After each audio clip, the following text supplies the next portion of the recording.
Hello मित्रों, मैं अपने इस एक्सपीसीएम क्लास का आप लोगों का बहुत बहुत स्वागत करता हूं।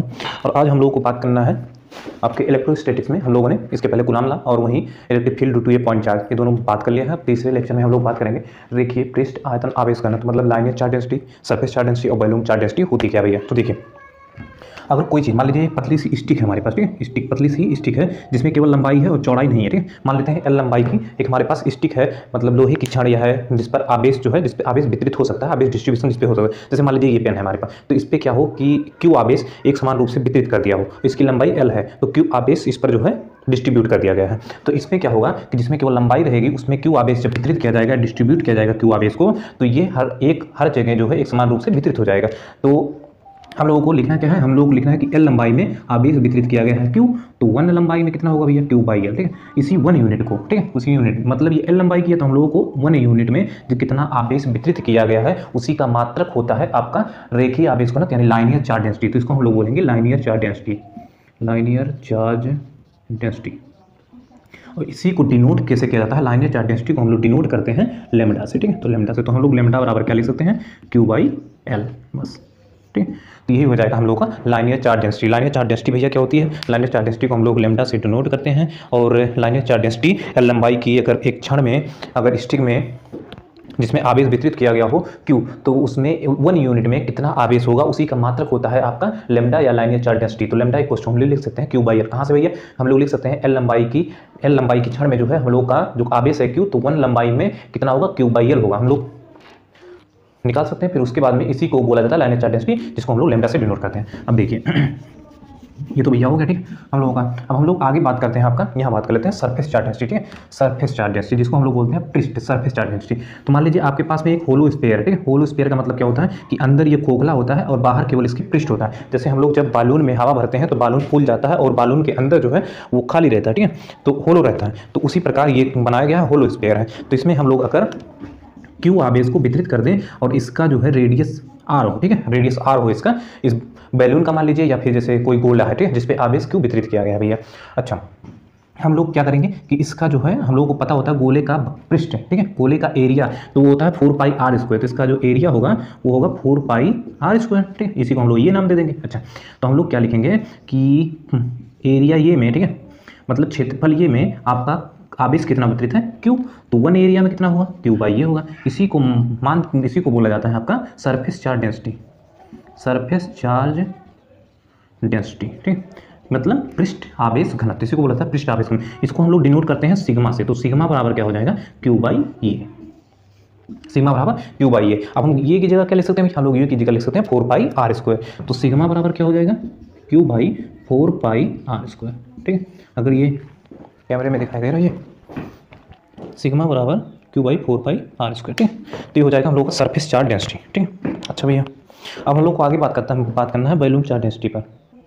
अब हम लोग को बात करना है वॉल्यूम चार्ज डेंसिटी पर, मतलब आयतन आवेश घनत्व पर। तो हम लोग इसमें क्या करेंगे कि ये सॉलिड स्फीयर है, क्या भैया, सॉलिड मतलब क्या है कि ये आपका पूरा अंदर से भरा हुआ है, पहले की तरह खोखला नहीं है, ठीक है। जैसे मान लीजिए जो आप कंची के गोले खूब खेलते हैं वो भी पूरी सॉलिड होती है। जैसे मान लीजिए कोई पत्थर है, उसको जो गोल आकृति में बनाया जाए तो पत्थर अंदर से सॉलिड होगा, तो वो सॉलिड हो जाए। तो मान लीजिए कि सॉलिड है जिस पर हम लोग क्या करेंगे कि क्यू आवेश को वितरित कर देंगे।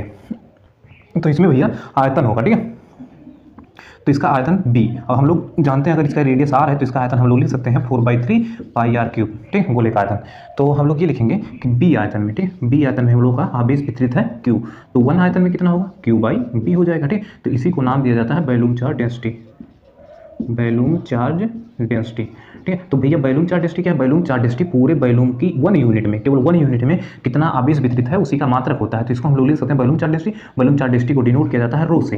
तो हम लोग इसको ऐसे रो, आप ऐसे बनाएंगे रो से। तो volume charge density rho equal to Q by b. अब हम लोग क्या लिख सकते हैं, बी की जगह पे 4/3 पाई आर क्यूब लिख सकते हैं। तो rho equal to Q upon 4/3 pi R cube लिख सकते हैं, ठीक। तो आप ये लिख लीजिएगा। तो अब हम लोगों को आगे जो बात करनी है, हम लोगों ने अभी तक क्या सीखा भैया, हम लोगों ने अभी तक सीखा है linear charge density. Linear charge density केवल एक स्टिक होती थी जिसमें लंबाई होती थी, उसमें आवेश वितरित किया जाता था, तो उसको हम लोग डिनोट करते थे लेमडा से। Lambda equal to Q by l होता था। सरफेस चार्ज डेंसिटी एक होलो स्फीयर रहता था, उस पर क्यू आवेश वितरित कर दिया जाता था, उसमें एरिया होता था, एरिया उसमें 4 पाई आर स्क्वायर के बराबर होता था अगर गोला होता था तो उसमें हम लोग कैसे निकालते थे, हम लोग निकालते थे उसको डिनोट करते थे सिग्मा से। तो sigma equal to Q upon ये, मतलब sigma equal to Q upon 4 pi r square लिख सकते थे। फिर volume charge density hollow sphere में होता था, इसमें आयतन होता है, आयतन इसका 4/3 पाई पाई आर क्यूब होता है वो लेगा। और फिर हम लोग क्या लिखते थे, इसको डिनोट करते थे रो से, और rho equals to Q by B, यानी rho equals to Q upon 4/3 pi R cube. तो ये हो जाएगा हम लोगों का linear balloon surface charge density. अब हम लोग को आगे बात करनी है लाइनियर चार्ज डिस्ट्रीब्यूशन। अब हम लोग को बात करनी है आपके लाइनियर चार्ज डिस्ट्रीब्यूशन। तो भैया लाइनियर चार्ज डिस्ट्रीब्यूशन में क्या बात करनी है, देखिए हम लोग को जो बात करनी है कि अगर कहीं भी कोई लाइनियर चार्ज डिस्ट्रीब्यूशन का एक वायर है और वो फेंका गया, मतलब पड़ा हुआ, ठीक है, और उसके कुछ दूरी पर कोई पॉइंट पी है जिस पर क्यू नॉट चार्ज रखा है, तो इन दोनों के बीच में कितना कूलाम फोर्स लगेगा यही हम लोग को निकालना है। जैसे एक बार क्या होगा कि आपका तार रहेगा, ठीक है, उसके द्वारा पी पॉइंट पर जहाँ पे क्यू नॉट चार्ज रखा है उस पर कितना फोर्स लगेगा। एक बार क्या रहेगा कि इसमें कोई सरफेस रहेगा, मतलब क्या रहेगा, जिसमें एरिया रहेगा, उस पर कुछ चार्ज डिस्ट्रीब्यूशन रहेगा, उसके कुछ दूरी पर क्यू पॉइंट रहेगा जिस पर क्यू नॉट चार्ज रहेगा, तो उस क्यू नॉट पर कितना फोर्स ये एरिया लगाएगा ये हम लोगों को निकालना है। एक बार बैलून रहेगा, बैलून की कुछ दूरी पर इस पर चार्ज डिस्ट्रीब्यूशन रहेगा और उस पर क्यू नॉट चार्ज रहेगा, तो हम लोग को निकालना पड़ेगा कि क्यू नॉट पर कितना फोर्स लगेगा, ये हम लोग को बात करनी है, ठीक है। तो चलिए शुरू करते हैं। देखिए सबसे पहले आप लोगों को इसमें कुछ जानकारी चाहिए वेक्टर के बारे में। तो एक होता है लॉ ऑफ ट्राइंगल, ठीक है, तो लॉ ऑफ ट्राइंगल हम यहाँ समझा रहे हैं, तो लिखिएगा law of triangle, law of triangle, ठीक है, ये वेक्टर में होता है। अब देखिए लॉ ऑफ ट्राइंगल क्या कहता है कि अगर 3 वेक्टर हैं और वो ट्राइंगल में है, और हो क्या रहा कि भैया ये इधर जा रहा है, ठीक है, और ये इधर जा रहा है, इसका डायरेक्शन देखिएगा, और ये इधर जा रहा है, ठीक। तो ये कह रहा है लॉ ऑफ ट्राइंगल कहता है कि 2 वेक्टर मान लेते हैं, ये पी बार वेक्टर है, ये क्यू बार वेक्टर है, और ये आर बार वेक्टर, ठीक है। तो लॉ ऑफ ट्राइंगल क्या कहता है कि 2 वेक्टर अगर सेम डायरेक्शन में, 2 वेक्टर अगर सेम डायरेक्शन में, देखिए ये इधर आ रहा है, ठीक, और ये इधर जा रहा है सेम डायरेक्शन में, तो 2 वेक्टर अगर सेम डायरेक्शन में होते हैं और तीसरा वेक्टर उनको कट कर देता है, देखिए ये क्यू बार वेक्टर ऐसे जा रहा है और आर बार वेक्टर इसको कट कर दे रहा है, आर बार वेक्टर ये है, क्यू बार वेक्टर ये है, तो आर बार वेक्टर इनको कट कर रहा है। जबकि वहीं हम लोग यहाँ देखेंगे पी बार वेक्टर और क्यू बार वेक्टर नहीं कट कर रहे, पी बार वेक्टर ऐसे चला जा रहा है और क्यू बार वेक्टर ऐसे चला जा रहा है, ठीक है, तो इन दोनों के बीच में कोई कटिंग नहीं है, ठीक है। तो ये क्या कहता है कि 2 वेक्टर जो सेम डायरेक्शन में होते हैं, ठीक है, तो उनको जोड़ दीजिए, पी बार vector plus Q bar vector हम लोग जोड़ दिए और इनको बराबर कर दीजिए जो कट कर रहा है, ठीक, तो आर बार वेक्टर।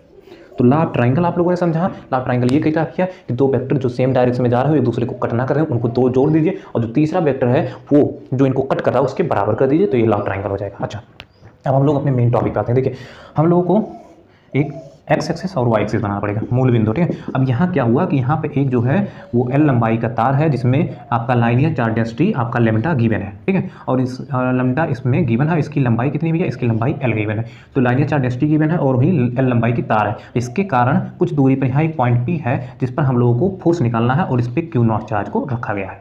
तो पी पॉइंट पर क्यू नॉट चार्ज है और एल लंबाई की तार है जिस पर एक समान रूप से चार्ज को वितरित किया गया है। एल इसका क्या है भैया, लैम्डा इसका लाइनियर चार्ज डेंसिटी है। तो इस पर जो हम लोगों को फोर्स निकालना है, इन दोनों के बीच में कितना फोर्स लगेगा। तो हम लोग जानते हैं कि हम लोगों ने कूलाम ला पढ़ा था, तो दोनों में बिंदु आवेश होते थे, मतलब एक में Q1 होता था, एक में Q2 होता था। तो बिंदु आवेश के लिए उनका फार्मूला 1/4 Q1 Q2 r² था। लेकिन यहाँ भैया क्या हो रहा है कि यहाँ लंबाई में ये तार है, तो हम लोग वो फार्मूला नहीं लगा सकते। अच्छा तो हम लोग करेंगे क्या भैया, हम लोग करेंगे इस पर एक छोटा सा बिंदु मान लेंगे, ठीक। तो हम लोगों ने क्या किया कि इस पर एक छोटा सा बिंदु मान लिया और इस बिंदु की लंबाई हमने कितनी ली, ये एल लंबाई की थी, तो हम लोगों ने बिंदु की लंबाई ले ली DL, ठीक है, DL मान लिया कि इसकी लंबाई कितनी है भैया, DL है, तो DL मान लिया। अब हम लोगों ने ओरिजिन से इसको मिलाया, तो ओरिजिन से मिलाने पे ये जो हम लोगों को पता प्राप्त हुआ, ये R1 वेक्टर प्राप्त हुआ, ठीक है। इसको हम लोगों ने जब ओरिजिन से मिलाया तो हम लोगों को R2 वेक्टर प्राप्त हुआ, तो R2। अच्छा डायरेक्शन किस डायरेक्शन में होगी वेक्टर की, ओरिजिन से इस डायरेक्शन में, ओरिजिन से इस डायरेक्शन में। अच्छा अब हम लोगों को तार के कारण इस बिंदु पर फोर्स निकालना है, तो हम लोग इसको कैसे बनाएंगे, इसको हम लोग ऐसे बनाएंगे, ठीक है। अच्छा भैया तो लाइनियर चार्ज डेंसिटी, अब देखिए आप लोग ट्राइंगल ला में क्या होता था, 2 वेक्टर जो सेम डायरेक्शन में हो तीसरे वेक्टर के बराबर होते थे जो उनको कट करता था। अब देखिए यहाँ पे क्या हो रहा है, यहाँ पे हो रहा भैया कि देखिए R1 वेक्टर और ये वेक्टर दोनों सेम डायरेक्शन में, लेकिन R2 वेक्टर इनको कट कर रहा है। अगर आपको दिखाई दे रहा हो तो देखिए R1 वेक्टर और वहीं दोनों सेम डायरेक्शन में है और R2 वेक्टर इनको कट कर रहा है। देखिए R1 और ये हम लोग इसको मान लेते हैं x बार वेक्टर, ठीक है। तो x बार वेक्टर तो यहाँ से निकाले, देखिए R1 vector plus x bar vector equals to R2 vector हो जाएगा। तो यहाँ से x बार वेक्टर निकाल लीजिए, R2 वेक्टर माइनस R1 बार वेक्टर, ठीक, ये हो गया भैया। अच्छा ये तो निकला है। अब देखिए हम लोग करेंगे क्या, एक पॉइंट हमने ले लिया है, इस पर हम लोगों को क्या निकाला। अब हमें कूलाम ला लगाने के लिए क्या चाहिए, इस पर तो हम लोगों को चलिए डायरेक्ट लगाते हैं। अच्छा बताइए भैया ये DL लेंथ का था तो फोर्स ये लगेगा, और लेकिन हम लोगों ने एक पॉइंट इस पर लिया है तो इस पर फोर्स बहुत छोटा लगेगा, तो फोर्स हम लोग लिखते हैं कि DF मतलब छोटा फोर्स लग रहा है, ठीक है। तो हम लोग लिखते हैं 1/4 पाई एप्सिलॉन नॉट और Q नॉट। अच्छा भैया अब यहाँ पे चार्ज हम लोगों को पता नहीं है भैया, तो हम लोग को यहाँ पे चार्ज निकालना चाहिए, तो ये वाला हम लोग छोड़ देते हैं कि यहाँ पे कितना चार्ज आएगा, ठीक है। तो Q1 Q2 हो गया अपॉन R² मतलब x का स्क्वायर, ठीक है। तो x का मान यहाँ से हम लोगों ने पहले निकाल लिया, तो हम लोग क्या लिखेंगे R2 माइनस R1 वेक्टर का होल स्क्वायर। अच्छा भैया, अब हम लोग को क्या मिल जाए, ये क्यू मिल जाए, तो क्यू यहाँ से निकालेंगे। अब क्यू कैसे निकालेंगे, देखिए हम लोगों ने इसमें पढ़ा था कि lambda equals to Q by l होता है। क्या होता है, यहाँ हम समझा रहे हैं, lambda equals to Q by l होता था भैया। अच्छा, तो क्यू हमको यहाँ से मिल सकता है, लेकिन देखिए हम लोगों ने एल लंबाई की तार को तो माना नहीं है पूरा, हम लोगों ने कितना माना भैया, डी एल, तो हम लोगों को यहाँ डी क्यू मिलेगा। ठीक है, तो हम लोगों ने क्या किया, lambda equals to d q निकाला अपॉन डी एल लेंथ में निकाला, क्योंकि हम लोगों ने एक छोटा सा पॉइंट का जो हम लोगों ने माना था वो कितनी लंबाई का था, वो था डी एल लंबाई का, तो डी एल हो गया। अब यहाँ से डी क्यू आप लोग निकाल लीजिए, तो d q equals to lambda d l. अब यही जो डी क्यू है यहाँ का क्यू है, तो हम लोग क्या करेंगे, लेमडा डी एल यहाँ पे रख देंगे, लेमडा डी एल। ठीक है, हम लोगों ने रख दिया भैया। अच्छा, अब फोर्स आप लोग जानते होंगे कि वेक्टर क्वांटिटी, फोर्स आप लोगों को पता है कि वेक्टर क्वांटिटी होती है। ठीक है, अच्छा ये क्या है, ये एक नंबर है जिसका मान होता है 9 × 10⁹ क्यू नॉट एक नंबर होगा, जैसे कुछ 1.6 × 10⁻19 कूलम के।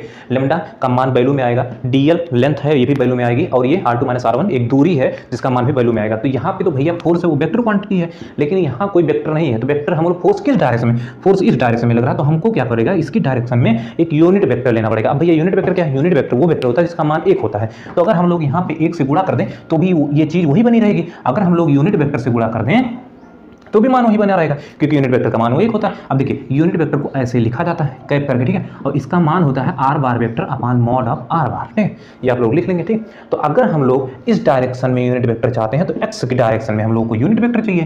ठीक है भैया, अब x की हम लोग क्या लिख सकते हैं, x कैप को हम लिख सकते हैं x bar vector upon mod of x। ठीक है, अब x बार वेक्टर को यहाँ पे हम लोग क्या लिख सकते हैं, r2 बार वेक्टर माइनस r1 बार वेक्टर का कैप बराबर यहाँ पे r2 बार वेक्टर माइनस r1 बार वेक्टर ब्रैकेट में अपॉन यहाँ पे मॉड में।